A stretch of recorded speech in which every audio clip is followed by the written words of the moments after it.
Now Probert got the right hand free. He's loose with the right hand, and he starts to retaliate, and down goes Nyland, and the two of them are hammering each other. Knights of Columbus, that hurt. It's old-time hockey, the way you're supposed to play. You throw a little lumber if a guy gets in your way. You play like Gordie Howe or Eddie fucking Shore. We can't all be Gretzky's, the Muse or Bobby Orr's. Hey. The enforcer of all hockey podcasts. It's the Biscuit. It's the Biscuit. Damn it! That goal regulation size of what? The enforcer of all hockey podcasts. God help the fucking day if fighting's ever banned. As our country will stop working on Sabatmas fucking cans. Hi everybody, it's the Biscuit Podcast. Hey, you wanna go? Yeah, okay. Good luck, man. Good luck to you too, buddy. All right, Biscuit Babies. I'm very, very, very, very excited. I've got Dan Stephenson from the Fireside Chat Podcast. And I'm very, very, very excited because we're about to talk Calgary Flames hockey, and this team has got me very excited. How you doing, Dan? I'm great. Glad to hear that we're exciting people across the league. Well, I picked them to go to the playoffs last year just because I was looking at their roster, and I went, fuck, these guys, they have a shot. A lot of people thought I was crazy. I took a lot of flack for it until, they started to play really well, and I came off as a genius. So you got to tell the boys thanks. Yeah, it was an interesting team, and it's been an interesting team for the last couple of years. And I think if you thought they were going to go last year, they're definitely going to make the playoffs this year. They have to, right? They have all the pieces that they needed from the team last year, and fix the main problem, hopefully, in the net. And, Tkachuk gets another year of experience under him. Not that he played like a rookie by any means, but, 45, 33, and 4 last season, I expect him to be right there and compete with that record, if not better. Well, if you look at the Pacific Division as well, it's an interesting division this year. We have the new, looking at the Pacific, we have Anaheim, Edmonton, San Jose, Calgary, LA, Arizona, Vancouver, and then we've also got the new Vegas team there. Right. So, really, this year, the name of the game in the Pacific is be better than Vegas. Yeah. I think I was talking with a guy about Vancouver the other day, and I was like, man, it's going to be right there, right pretty close for you guys in Vegas, man, but everybody has to be better than Vegas. Yeah, when I look at the Pacific Division, I think Anaheim, of course, is going to have a good year. I think Edmonton, I don't want to say it was a fluke last year. Maybe it's because I'm a Flames fan and they're sworn enemies, but I don't think they're going to do as well as they did last year. But I think Edmonton, Anaheim, and Calgary are going to be the top 3 teams there. I think San Jose is going to fall a bit. LA has been a bit shaky, and Arizona and Vancouver will be near the bottom. I couldn't agree with you more. I've been working on my playoff predictions, the last couple of days, and I keep, switching that top 3, but it seems to always be Edmonton, Anaheim, and Calgary. And I expect, and I mentioned on the show last night, Arizona to get in and make some noise. Actually, I think they're gonna worry some people and maybe get in a few games that they usually don't. Yeah, you could be right. I don't follow the Arizona team, and I don't know the roster as well for this year as I have in the past. But to me, 2 of Arizona's biggest pieces are now wearing Flames jerseys, and Mike Smith and Michael Stone. Right. Well, let's just talk about it as a good segue, man. Mike Smith, 35 years old, had an incredible year in Arizona last season with a despicable defense in front of him. King of the All-Star game. Can he be what Calgary needs him to be? And that's a number 1 goalie and a playoff goalie. So, Calgary's had some influx of net since Mika Kiprusoff retired. And if you look at this team for the past 3 years, they've completely pretty much started from scratch every year. Last year we had a pretty promising tandem of Elliott and Johnson in net. And Mike Smith, I had honestly mixed reactions when this trade came out. I was one of the people that wanted the Flames to try and acquire Marc-Andre Fleury at the deadline. I thought that whether they did it by getting him from the Penguins or whether they got him through a Vegas deal at the draft, I thought he was the right goalie. But when I look at Smith, and you made a great point on Smith, he saw a lot of rubber in Arizona. Sure did. And I think if you look at the defense that Calgary has put together, he's not going to see nearly as much rubber this year. And I think, if we look at Smith, is he the guy that's going to lead Calgary to another Stanley Cup? I think everyone would say the answer is no. Is he solid enough to lead us through more than one round of the playoffs? I think the answer is yes. I think so too. And I honestly, I love the Brian Elliott pickup when it happened until come playoff time when he had just turted himself away and just disappeared, really. I think with Mike Smith, older goalies have been plenty good before, and he has a fire inside him and a competitiveness that is, not matched by many in the NHL. He loves to win and he loves to play, and I think he's going to go, holy shit, I don't have to stop 1,000 pucks today. I might not have to be completely dead after a game, which is going to help him at his age. For sure. And I think, his age, as you mentioned, is a bit of a worry. We talked on the Fireside Chat podcast before the end of the season. I'd said, honestly, my ideal goalie tandem for the Flames this year would have been Scott Darling and Antti Ranta, because they're both younger guys who were both available for a good price. I'm a little bit worried about bringing in a 35-year-old goaltender, but I think what makes this a better acquisition is the backup goaltender of Eddie Lack. Yes. And I think that, Mike Smith is getting old, and a 35-year-old you can't rely on to play 70 games in a year. But I think Eddie Lack is really an underappreciated goaltender. I think he's going to pick up a lot of the slack left by Mike Smith. And he won't mind doing it, and he absolutely can. I saw him play Columbus a few times last year, and he's a hell of a goaltender. He could have been a number one there without Darling coming, and I think he's going to help out quite a bit, and almost be a 1A. Really, he's a good netminder. I think that Eddie Lack, we got a good look at him when he was in Vancouver here in Calgary, and he was a good goaltender in Vancouver. And I think when he went to the Hurricanes, they wanted him to play differently than what he was used to, and they tried to make him into something he wasn't. And I think you weren't seeing the real Eddie Lack, in my opinion, when he was in Carolina. So I think coming back here, if we can get him playing the way that he was in Vancouver, I think he could surprise a lot of people. And I don't think he's, again, going to be necessarily the guy who leads the Flames to a cup, but I could see him being a long-term acquisition. And as we transition some of our young goalies up from the farm, he's the guy to beat. Really, yeah. And they don't have to be world beaters back there. They have a really good defense in front of them. So most of it might be game management, like, okay, let's not let, 3 of them by, but we might be able to get by on that. And their offense is so powerful that, they could win a game. Any night. They've got a lot of firepower. The Calgary Flames have some really promising goaltenders in the system right now. They've got John Gillies, who's essentially going into his second year of pro hockey in the AHL. He was out for almost a whole year with an injury. They've got Tyler Parsons, who may or may not turn pro this year. They've got David Rittich, who they brought over from Europe and is looking better than they thought. So, if you look right now, the Flames have 5 or 6 goaltenders in the pro ranks, and that's a lot of guys. So I'm kind of looking at this Mike Smith, Eddie Lack pairing as a stopgap. Yeah. It's good enough for now until the Flames figure out which of the younger guys is the guy, whether it's the starter or the backup next year, and then they move some of the others for assets. And I absolutely love Tyler Parsons. He helped out a shit ton in the World Juniors this season for America, and if you follow him on Instagram or anything like that, he's constantly working out in the gym, working on his game. I love that he's in Calgary. I think that's going to be a great fit for you guys, and he would be my bet on who's going to come up and actually make some waves here in the future. Yeah, Parsons is still the youngest of all those goaltenders I mentioned.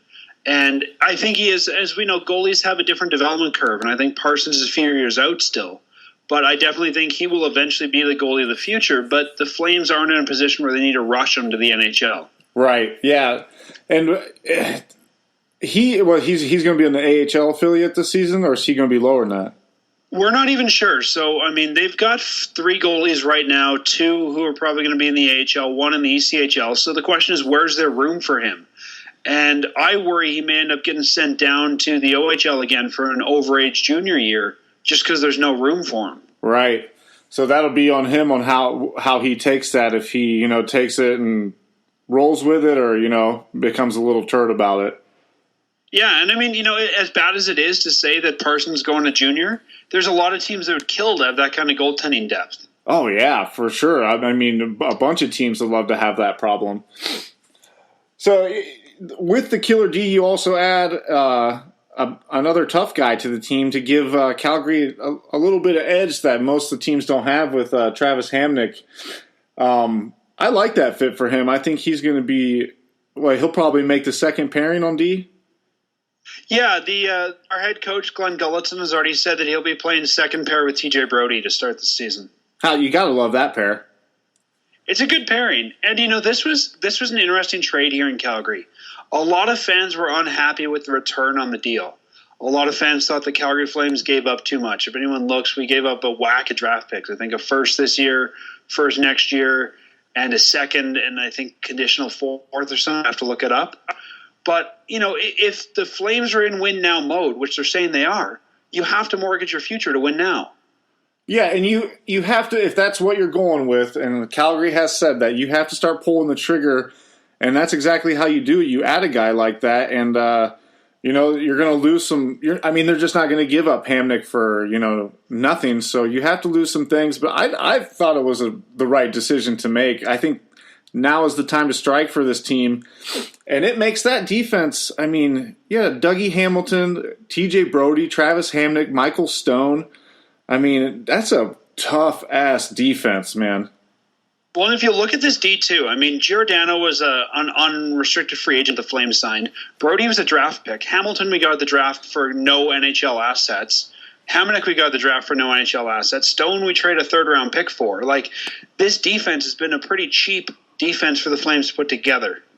And did Dougie re-sign last year? No, he's still in the contract that we brought him in on, I believe. No, he did re-sign. That's right, he re-signed. So Dougie's making $5.75 million for 4 more years. Okay, good. Yeah, Dougie's a beast, man. He's a bad mother. But if you look at the age of this defense too, the oldest guy is Gio at 33.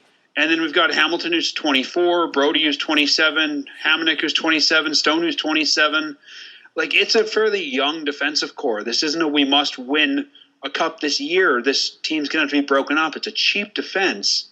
And they got 3-4 years out of them, I think. Well, having that young D will probably, help with the geriatric goaltender. Yeah, even if Lack's in net, it also makes it so you can have more trust in a backup, or if next year John Gillies gets called up. I think that the goalie doesn't have to work as hard. Yes, I agree, man.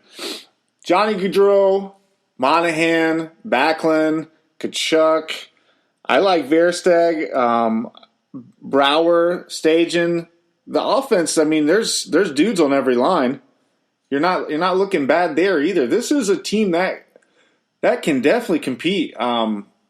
There's no way they don't make the playoffs, and I think once they get in there, I think they tried to outplay themselves a little bit against Anaheim, and Anaheim just kind of gave them the little brother act. I think last year Anaheim outplayed us physically. Yes, Anaheim's a big, tough team, and the Calgary Flames were trying to play hockey. They were trying to move the puck and move the puck smart and put it in the net. And I think it was too late in the series by the time we said, you know what, if they want to hit, let's just go out and bang them around. And I think that's honestly what got the better of the Flames. Anaheim got under our skin, and they made us not play our own game after a while. Right. With the biggest question on forward, and I'll ask you this, is, everyone here in Calgary says our biggest problem is we have no top-line right winger. Right now, it looks like Michael Frolik is going to be that top line, or sorry, not Michael Frolik. Michael Furlan is going to be that top line right winger. He's not a bona fide top guy. But the talk here in Calgary is, should we go and try to bring Jágr in? Now, see, I've heard this. Now, that's interesting. Do you have the money to pay the man? Got about $5 million under the cap. That's all he'll ask for 4, 5, 4.5? I think it's probably one of those things at his age. He'll probably take what he can get at this point, but I think you probably get him for about 4 as long as you throw a no trade on it for a year. Was he playing top line minutes in Florida? I'm not sure. They're in the East. I don't follow the East as much, but I would imagine pretty close to that. Yeah. Man. I mean, Yager, I don't think can play top-line minutes anymore, but I think it gives you some options. I think if we brought in Yager, you'd see him as a second, third-line winger just because of the minutes. Yeah. But I think he'd be a huge special teams guy. Yeah, man. That would be interesting. That would I'd love to see that. And even if you have him out to start the game on the ice, that's Yager out there on the ice with you, you know? Yeah. There's something there's something and to Calgary that. has a unique problem already, which is we have too many forwards. I mean, when I look at the roster, I was at the preseason game last night here. We have more forwards than we have spots for. Oh, so man. at some point, somebody's going to have to be moved or sent to the AHL. And it's like, these are all good problems to have, but it goes, okay, well, if Yager comes in, who gets sent out? And that's the hard thing to look at. Yeah, that is a bummer there. Someone's got to sign him. Why not Calgary? I just don't know if he wants to come to Canada. Oh, well, at this point, how bad do you want to still play hockey in the NHL? I have a feeling Yager could probably play in pretty much any league around the world and get a lot of money as a special attraction. Oh, for sure. Yeah, he's like the white tiger, man. He could definitely go. Oh man, you could use him. I'm looking up and down. The other name that's been bandied around is, do we bring back Jarome Iginla? Now, see if you're going. Yeah, well, damn, dude, those are two good questions. I'd like actually, if you're going to pick one of those two, you bring back Iginla and let him retire a Flame. I think that's the move. See, I think there's an optical problem with that, though. I mean, I'm a huge Iginla fan. I'd have no problem with it. But there was a big deal made a few years ago when Jay Feaster moved Iginla, and it was that we're at the end of the Iginla era. Okay. So is there a PR problem then to bring Iginla back and say, just kidding? Yeah, I guess if, depending on how well the fan base up there follows, that would be a big issue if they go, well, we're supposed to be over the Iginla period and now he's back, so what's that say about our team? So what I would have done is if we want to do that, I would have made a deal with Colorado last year at the deadline. Bring Iggy in, give him a 7th-round pick or whatever. I mean, I don't even remember what he went to Colorado for. It was or to LA for. It's pretty cheap. Yeah. Have him play the last 20 games. Because at that point, you can use the veteran help. And then the last game of the season, he raised his stick, and the first game of the season, we raised number 12 to the rafters. That, to me, is how you do it. That would have definitely been the move. And it's almost like the Shane Doan, whatever happened to him down there. They say they're not going to re-sign him. He doesn't find a job, and then he retires a Coyote when they could have just left that out of the media and let him retire with at least a little bit of dignity. Do you know my prediction on Doan and Iginla? What's that? With no NHL players going to the Olympics this year, I think you see those guys anchoring Team Canada. You think so? Who else is going to play for Canada? It's going to be all the Spangler Cup guys, right? Yeah. So, I mean, Iggy's won gold with Canada. Iggy's been on Team Canada for a long time. I think it would be optically a good idea to put a C on him and stick him in a Canada jersey. Man, I wouldn't hate that at all. He doesn't need to play an 82-game season. He needs to play, 10 games or whatever they play in the Olympics? If you let him just play 10 games, you might see a Jarome Iginla do some work. Well, that's it. I don't think he's got 82 games of what we know of Jarome Iginla hockey left in him. But I think for an Olympic tournament, he'd do just fine. The next question for him would be, how clean is his piss to see if he could pass an Olympic test, I think if Team Canada is going to bring him in, they're going to make sure that he's ready for that. I don't think that's a last-minute discussion. You have that discussion this time of year to say, hey, don't sign an NHL deal. Yeah. Man, I would love that. That'd be awesome. That's just my guess. I mean, you're going to have a bunch of sort of rejects from all over the world. It's going to be like the Spangler Cup roster. And if you have Jarome and or Shane Doan as your big name, the thing that's going to make – I mean, Canadians aren't going to want to watch a bunch of guys from the KHL play who are going to get their ass handed to them by the Russians who have a full roster. Yeah. So at least that's their marketing piece, right? It's the think of the deep voice voiceover guy on TSN, Jarome Iginla, his last games. And that's what people would tune in for. That becomes a storyline. Man, you got to make some phone calls and get that to happen because I got my hairs are sticking up on my arms. I would wake up at 3 a.m. or whatever time those games are going to be on and watch some Shane Doan and Jarome Iginla beat up on some Russians, man. That'd be sweet. Even if we know we're going to get our ass handed to us by some of the European teams, at least there's names there that would cause Canadian and maybe American fans to watch. That's what I'm crazy worried about is we as a country already have an issue with watching hockey, and then now come Olympic time when people would be paying attention here, no one knows who the hell these guys are. That's it. And it's not 1980. They're not going to get behind it like that. It's just not the circumstances. That was it was a miracle for a reason. It was a one-time thing. So maybe check in with me again after the Olympics. We'll see if my prediction is right. Yeah, man, that's crazy. I love that. I hope so. What do you guys? What's all this stadium talk, man? What's going on up there? So a lot of people don't know the Saddledome right now. Our venue here is the oldest arena in the NHL. It was built for when we had the Olympics in '88, and it's an old venue and it's looking its age. And the issue with Calgary, for those that don't know the city, it's a sprawling city. Like, it's a huge city. It takes over an hour to drive from one end to the other, and there's just nowhere to put a rink. And just like any city, it's a matter of, okay, so we found a spot. Now who pays for it? Yeah. Of course, the Calgary Flames owners don't want to pay for it because you never really see a return on investment on an arena. The city says, well, we don't want to pay for the whole thing because the Calgary Flames are making profit on it.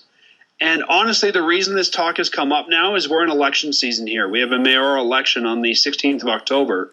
So the Flames are just trying to make it an election issue. To see if they can get the city to cover it? Yeah, I think they're going to hope that some mayoral candidate who wants to beat the incumbent will say, yeah, we'll side with the Flames. And people will go, yeah, Flames, and vote for that guy. I'd vote for him, man. It's been interesting, though, because the Calgary Flames came out and said they are done talking to the city. They can't get the deal they want, so they're going to leave the table. And the city then released what their proposal was, and it completely turned people's reactions. At first, people were saying, oh, the city's not ponying up enough money. Then when the city of Calgary actually put out their proposal, people said, wow, that's really fair. The Flames are being assholes. So it's been interesting to see the public kind of interest go back and forth on that. Now, you said it was opening season was in '88. I had the fortunate opportunity to go to Joe Louis the last 2 years.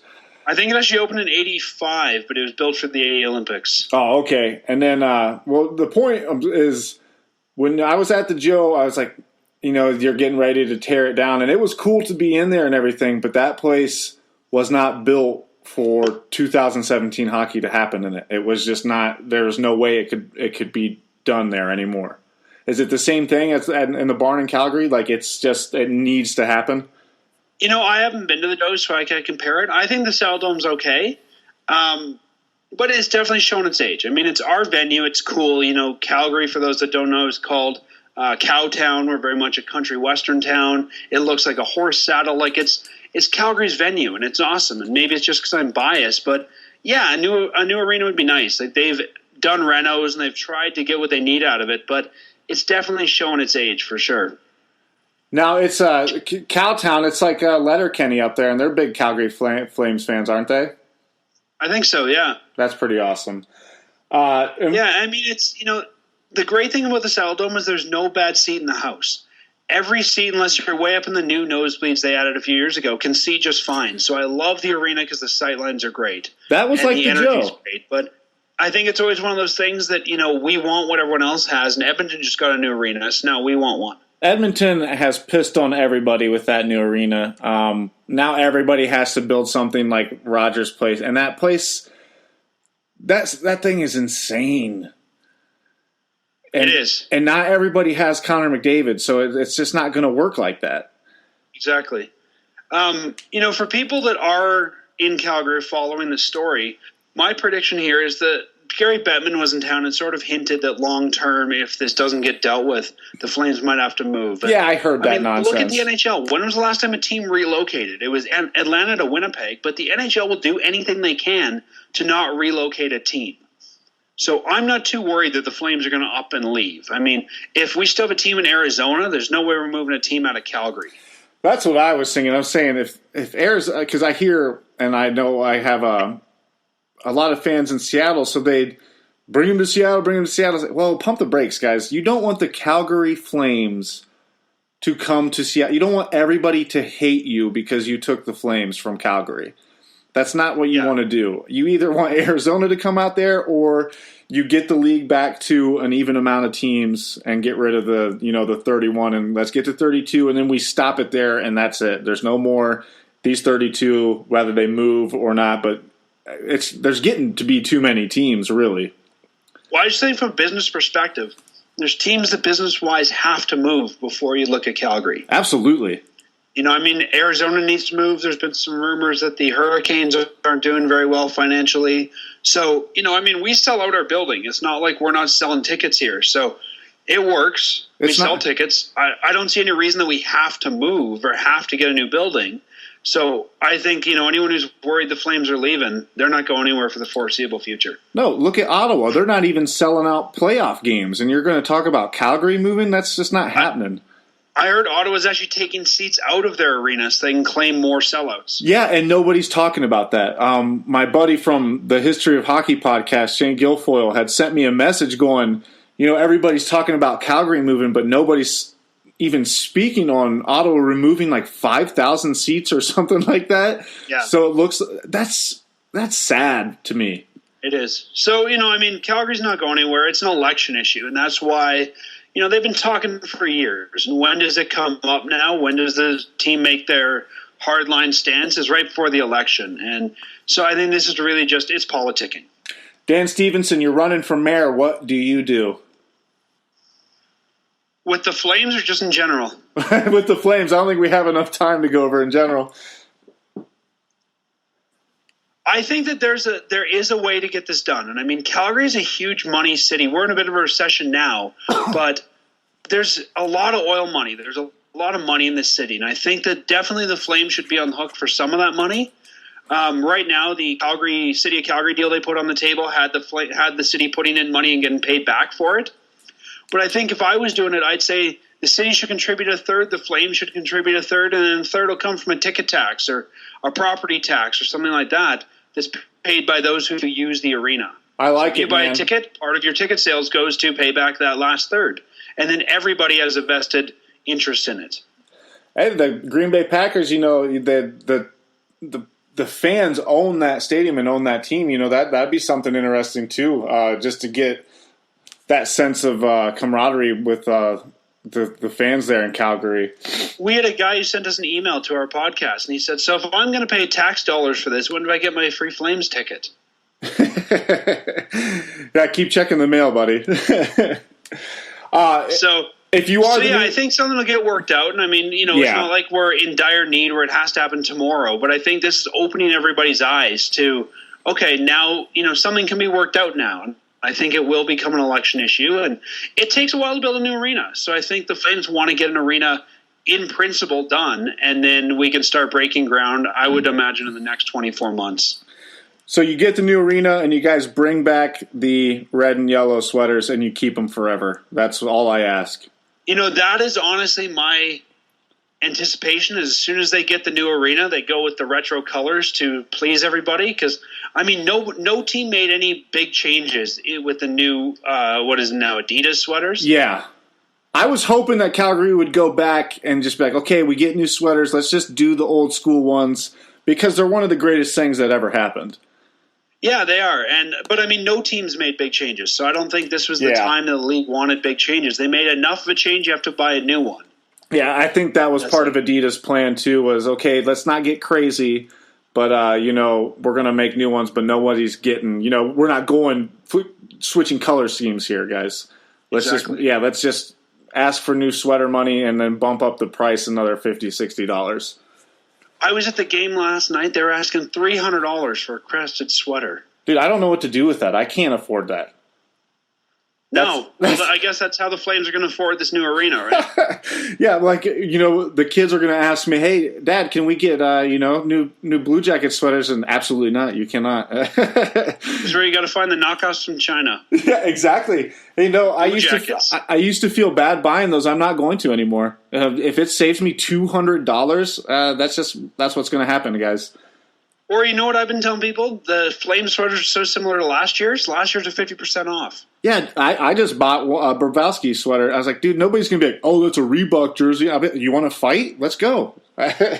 I've got no Flames have problem. a big sign at the arena. All of last year's merchandise, 50% off. I saw a guy walk out of there with a brand new Kachuk jersey for like $100. Yeah, probably looked good as shit too. It did. Now, I heard Johnny Hockey on Spit and Chicklets earlier in the summer talk about something called the Stampede. Have you ever been there? Yeah, the Stampedes are big. It's almost like a state fair, but they call it the biggest outdoor show on earth. So it's a rodeo, it's a chuck wagon derby, it's got a midway. It's like the biggest fair you've ever seen, and it's an annual event here in Calgary. 10 days, it takes over the whole city. 10 days? 10 days. And it's just a huge fair party? Can you drink there? Yeah, there's parties all over the city. There's concerts. They bring in big names like Reba McEntire. Hell yeah. Brad Paisley. There's chuck wagons, rodeo. They got all the games and the crappy, carnival food you could want. It's a great time. And I know Johnny Hockey said he had a blast, and it was the first time he had gone to the Stampede, and he says it will be a part of his summer tradition every year now. So I hope to make it up there. Last year he wasn't here because he hadn't signed a contract. Can you drink beer? But it's one of those things that the Flames often have their rookie development camp the weekend that the Stampede starts. And I think that's how they got a guy like Spencer Fu to sign here, because they're showing them how great this city can be. They bring in these unsigned rookies and say, look at what a great city this is. Oh, yeah, man. So you can probably walk around and slam beers too, can't you? Oh yeah, you can drink beer. You can drink beer anywhere on the Stampede grounds generally. Well, and they've got beer gardens, and yeah, it's a great time. All the bars in town have their patios open. That sounds like heaven, man. And it's Canadian beer too, so it's a lot better than what you guys are drinking. I drink Canadian beer, but I'm sure they send me down different stuff. They probably keep the good stuff for you guys. You guys get the stuff with the hops fell on the floor. When is it in July or in June? It's always about the first or second week of July. Dude, if Canada starts about the 10th of July. If Canada will let me in, I'm coming, man. Should. I'm going to. All right, 45, 33, and 4, Dan. What are your predictions for this team this upcoming season? I don't know the exact breakdown. I mean, I get all screwed up when I think of the overtime losses, but I think this is going to be at least a 100-point team. Dude, I like it, and I have high hopes and high expectations for this team, and I think that they're going to meet them. Some of my predictions quickly is I think that we're going to see a breakout season from Curtis Lazar. Okay. He had some big expectations in Ottawa as a first-round pick. I think he got moved. I think he'll have a good year here. I think Troy Brouwer is going to bounce back because he has to. Love Brouwer. I don't think Spencer Fu makes the team like a lot of people think he's going to. But I think this will be the year that we also really see what Michael Backlund has as a second-line center, and we need to see what we've got in Sam Bennett. He got a 2-year contract this summer, and I think this is his chance to really show the Flames, is he destined to be a third-line center, or is there more in him than that? If you got to pick your 3 stars, your preseason 3 stars of who's going to be the best 3 this upcoming season, who are your boys? I think you got to put Johnny Hockey in there. Have to. You have to put Sean Monahan in there. Love it. And you know what? I'm going to go on the back end. I'm going to say that our fearless captain, Mark Giordano, is going to have a breakout year. Dude, I love it, man. And I'm loving this team, and I love that you came on and talked with me here, man. That was absolutely great. I appreciate it. Tell the Biscuit Babies where they can find you, Dan. You can listen to us every week during the hockey season at firesidechat.ca. Or you can follow us on Twitter at Fireside Podcast, or on Facebook, we're facebook.com/firesidechat. And as American, I got to tell you, I appreciate that name, man. It's a pretty cool name. I mean, we got it from, which one of your presidents was it that used to do Fireside Chat? I think it was FDR. And we're sitting around going, well, what would be a name for a bunch of guys sitting around talking about the Calgary Flames? It's perfect. I forget. I might have been the Beard from All Beard No Teeth who had mentioned your podcast. And I saw the name. I was like, "Oh man, that is a beauty. That is my hat's off to you guys. That's a great My name. co-host Matt had this great idea that when we interview guys in the dressing room, somebody should push an electric fireplace into the scene and then pull it out when we're done. You have to, or get a cardboard cutout and like hold it up behind the boys when you're interviewing them, and have it be, a little fireplace or something like that. That would be hilarious. That way, we're actually having a fireside chat. Dude, that is great, man. And I wish you guys good luck with the podcast and the website and everything. And we'll have you guys back on, and hopefully Matt can join too. Yeah, hopefully we'll be able to talk late in the postseason this year. Hey, dude, let's do it. Good luck, Flames. Go Flames. Have a good one. Party on, bud. That was Dan Stephenson of the Fireside Chat Podcast. Smart guy, good team. Fucking let's go drink the Stampede, everybody. Who's coming with me? I bet Darren's not, because Darren doesn't drink beer. That's right. That is right. Hey, speaking of Darren and the fourth line voice, go vote on the Enforcer, the first annual Bob Probert Invitational Tough Guy Contest. This episode is brought to you by Lucid Float Spas in Mount Vernon, Ohio. Do you feel like the piece of shit that you look like? Go take a float, get a massage, feel better. As always, go donate to parkersplatoon.org. Helping one veteran at a time. Guys, go follow me on Instagram, Twitter, Facebook, all that good stuff. Big Rand's coming back soon. It's about hockey season, guys. Preseason game tonight. I'm fucking stoked. Freedom. Hockey. Bob Biscuit.